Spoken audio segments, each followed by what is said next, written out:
ನಮ್ದು ಬರ್ರಿ ಅದಕ್ಕೆ ನಿಂತೀನಿ ನಾನು ವೇಟ್ ಮಾಡತ್ತೀನಿ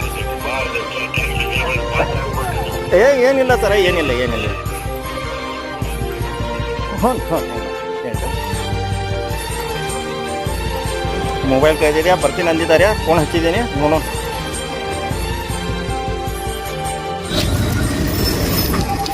ಸರ್ ನಿಮ್ದ ಅಲ್ರಿ ಓಕೆ ನಿಮ್ದ ಅಲ್ರಿ ಸರಿ ಇಲ್ಲ ಹೌದ್ರಾ ಸಿಕ್ತಿಲ್ರಿ ಆದ್ರೆ ಸ್ವಲ್ಪ ನಾನು ಕಾಲ್ ಮಾಡಿ ಹೇಳ್ರಿ ಮತ್ತೆ ಇನ್ನೊಬ್ಬರು ನಾನು ಹಚ್ಕೊಂಡು ಅಂದ್ರೆ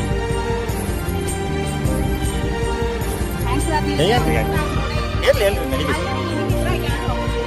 ಹಂಗೇನಿಲ್ರಿ ಎಲ್ಲರೂ ಹಂಗೆ ಇರಂಗಿಲ್ಲ ಬಂದೈತ್ರಿ ಆಯ್ತು ಇಸ್ಕೊಂಡು